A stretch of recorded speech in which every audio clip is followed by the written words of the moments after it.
There is no home without you, buddy.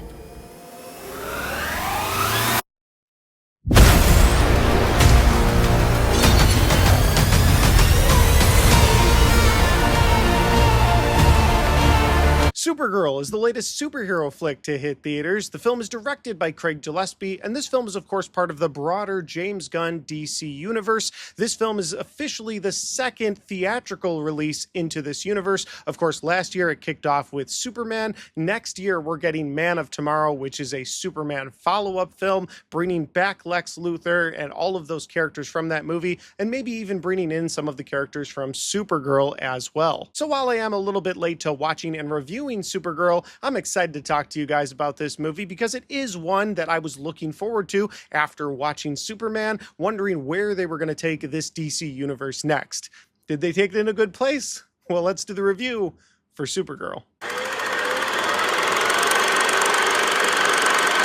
So Supergirl stars Millie Alcock as the title character of Supergirl, and of course at the end of Superman we were introduced to Millie Alcock as Supergirl. She was stopping by Earth to get Krypto. Of course Krypto had been hanging out with Superman throughout that whole film, but she showed up in the Fortress of Solitude pretty drunk because, as we found out, she likes to hang out on planets that have a red sun where you don't get to use your Kryptonian powers, but you can get pretty drunk. So she shows up at the end of Superman to get Krypto and go back on her drinking binge. And that is pretty much where our movie picks up because it is her birthday weekend and she plans on flying around to different planets that have red suns so that she can get drunk, get wasted, just have a good time. And while she's trying to enjoy her drunken birthday weekend, well, that is where our villain of this movie shows up, Krem of the Yellow Hills. And Krem has gone on a killing spree where he got his ship blown up, so he needs a new ship and decides he's just gonna take Supergirl's ship, having no idea that she's a Kryptonian. Takes her ship, and as he's about to fly away, Krypto tries to stop him, but because they're on a planet with a red sun, Krypto of course isn't protected by the yellow sun like he would be, and so he gets shot immediately with a kryptonite dart, and then the bad guy takes off with the only antidote. Now, if you're thinking to yourself, well, just take Krypto to a planet with the yellow sun, that's exactly what I was thinking, but the movie has to happen here. So Supergirl, teaming up with a little girl who also has a vengeance against Krem, go after him to try and retrieve the antidote. And that's pretty much your movie. Oh, also, you get Lobo in this film, played by Jason Momoa, who shows up at one point because he also has a problem with one of the people on Krem's team, and so they are kind of sort of going to team up throughout this film while Supergirl is trying to take down Krem and while Lobo is trying to take out one of his people. And that's your movie. You have a beat-the-clock film where Krypto is going to die if he doesn't get this antidote at a certain time, and so they spend the movie traveling around the galaxy trying to track down Krem to get that antidote and take it back to Krypto. And that's the best synopsis that I can give you for Supergirl. If that sounds like a fun time and you want to check this movie out for yourself, well, it might still be in theaters. I think I saw it on the last day it was playing in theaters near me, but then again, it will be going to streaming soon, and I'm sure very soon it'll be on HBO Max to stream for free as long as you have that subscription. But with all that said, I am going to get into my positives and negatives for Supergirl here in a second, but before I do that, if this is the first time you found my channel, well, I would love for you guys to hit that subscribe button, check out all the different content that I have.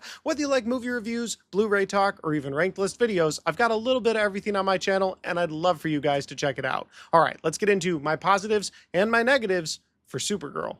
This does not look like this is gonna end well for you guys.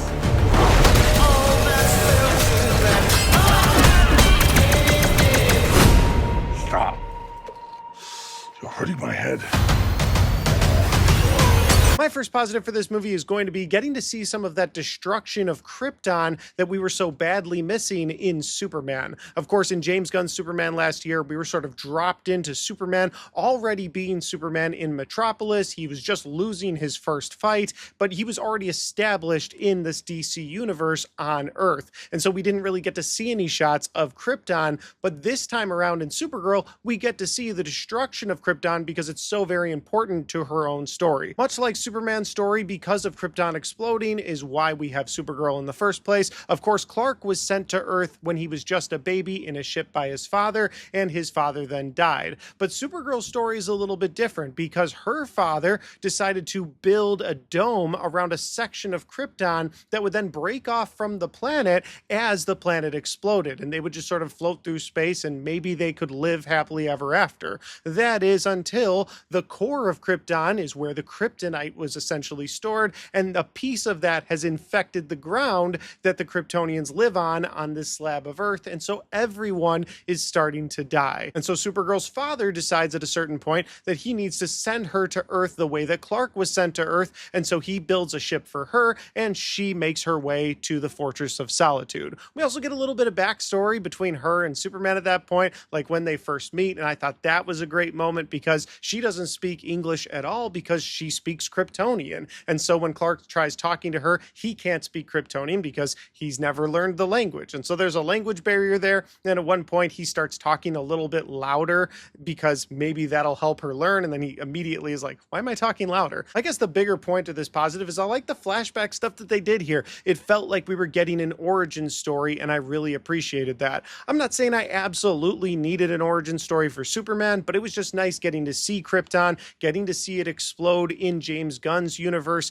watching as her little section of Krypton floated off into space, and then watching the despair there. It sort of shows you why she's a little bit jaded toward the universe, because not only did her planet explode, but then the only escape plan that she had with her mother and father also started to kill everyone around her that she loved. And again, getting to see her meet Superman for the first time, that was pretty cool too. So the flashbacks in this movie, that really worked for me. Another positive I have is the explanation of why the suits for Superman and Supergirl are so bright and colorful. It was one of those things that really felt like what I loved about Superman, where you've got Superman as this all-powerful being, but he's just got this heart of gold and he's so kind. And so when you see David Cornsweet's Superman in this film explaining to her that they're so colorful because when people see us coming, they want to know that they're the good guys wearing these colorful suits. It just worked for me, and it really felt in line with what Superman was going for as well. And that brings me to my final positive for this movie, and that is the casting of both Jason Momoa as Lobo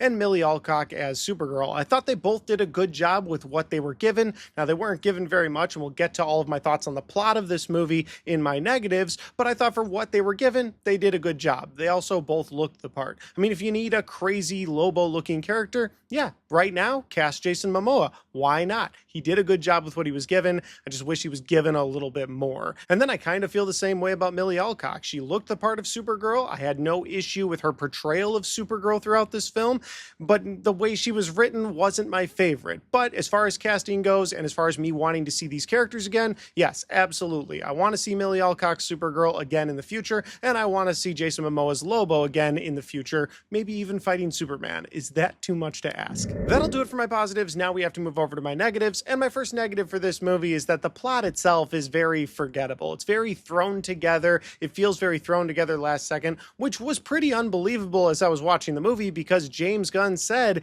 no projects in the DC universe will be greenlit unless the script is done and the script is great. And then he said, we've got a great script for Supergirl. And so I was like, okay, well, then what happened here? Because the plot itself is just a forgettable throwaway plot. You're introduced to the character of Supergirl in this movie, but that's probably the best thing to come out of this film, along with the introduction to the character of Lobo, because when we get into the plot of this film, yeah, she's got to save Krypto. She could just fly him to a planet with a yellow sun and not be selfish about wanting to drink on a planet with a red sun. But no, instead, she goes on this big adventure throughout the film to get the antidote so that she can go back to Krypto and then be on a planet where she can get drunk. Is that really the best plot we had for Supergirl? Tagging on to the forgettable plot is my next negative of the very forgettable villain in this movie, Krem of the Yellow Hills. Like, I just saw this movie a couple days ago, and I couldn't remember this guy's name after watching the movie. It's just a very forgettable villain,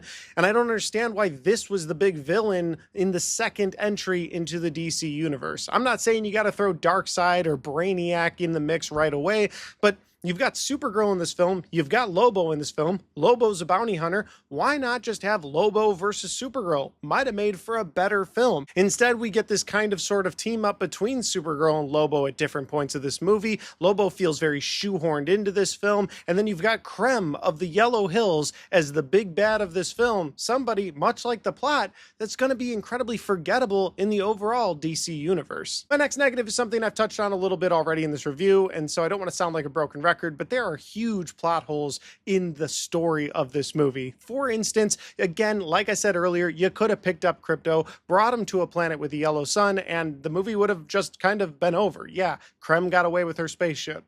Maybe you could make a movie about her going to go retrieve the spaceship. Maybe she wants her super suit, but that's pretty much it. I mean, otherwise, there's no reason for her to be chasing this guy all around the galaxy when she could have just scooped up Krypto, gone to Earth with a yellow sun, or any planet with a yellow sun, held him in front of it, and he would have been okay. And then to demonstrate that point a little bit more, Supergirl herself gets hit with that exact same weapon several times a little bit later in the movie, and she just gets in front of a yellow sun and she's fine. So it's clear that, like, Krypto's from Krypton. He has superpowers. You could have just taken him to Earth and it would have been fine. So I don't know if it was just the writers rushing to get this project done, and so that was the best thing they could come up with, but it even shows itself again at the very end of this film when Supergirl and Krypto go into Superman's apartment. You got Clark there as he's just coming home from battling something because he's all suited up, and they're talking to each other for a little while, and then you see Krypto flies over to the kitchen, starts getting into the chocolate, and Superman stands up and he's like, Krypto, don't eat that, it's chocolate, don't. And okay, I understand they're playing it as a laugh, and in real life, dogs can't eat chocolate. But in this film, why can't Krypto eat chocolate? He's from Krypton. It can't hurt him, right? It shouldn't be able to hurt him. It's just chocolate. So that's what I don't understand. Like, they go through this whole plot that Supergirl likes to stay on other planets because alcohol doesn't have an effect on her body. So then you would assume that chocolate wouldn't affect Krypto's body. Or at least that's what I assume. The point I'm making here is I don't know if the writers understood the assignment when they were making this movie. I feel like they were just like, okay, we have this yellow sun thing we can use whenever we need Supergirl to power up and be really cool, but we'll keep her away from that for a while so that the plot can progress. And then finally, my last negative in this movie is the messy action scenes. Listen, everything else aside, had they gone on this unnecessary journey to get the antidote, but all of the action scenes were really cool, really well done, I think I could have looked past that. I would have been like, you know what? I was here for a Saturday morning cartoon situation. She went on a Saturday morning cartoon situation journey and she got the antidote, and that's the movie. Okay, at least we had some awesome action scenes, and we didn't get that. In fact, there were several action scenes, one in a bar where all these dudes surround Supergirl and then she takes them all out, but the camera cuts over and you just see the people getting thrown. I would have liked to have seen her punching people, throwing them around. And I'm not saying you don't see any time where Supergirl is actually throwing down with someone, but so many of the action scenes are like that. They're just very messy, very cut up, almost to distract you from maybe them not having the CGI the exact way that they wanted it. Overall, I had a decent enough time with this movie. I didn't hate it. I didn't love it. I'm somewhere in the middle on it. It's probably the best thing I can say for this movie. I'm just somewhere in the middle. It's fine. I wish it was better. I wish that the second entry into the DCU theatrical side of things had been a better movie, especially coming off of Superman. I really enjoyed that film. I've watched it multiple times. And Supergirl, it's a movie I watched once, and I'll probably never watch it again. Would I recommend it to people? Well, if you're a big fan of superheroes, check this movie out. If you're a big fan of the DC Universe, you like a little bit of Guardians of the Galaxy flavor, because trust me, that's all over this movie, then check this movie out. I think you'll enjoy it. Otherwise, if you're just interested in the broader DC universe, you could probably skip this one and you won't miss anything when Man of Tomorrow comes out next year. But guys, as always, those are just my opinions because that's my review for Supergirl. Have you guys had a chance to see this film yet? If you have, let me know in the comment section down below. Let me know what you liked about it, what you didn't like about it. And finally, guys, if you like this video, don't forget to hit that like button because it helps the video, it helps the channel, and it helps me right here. Thanks for watching, and I'll see you next time.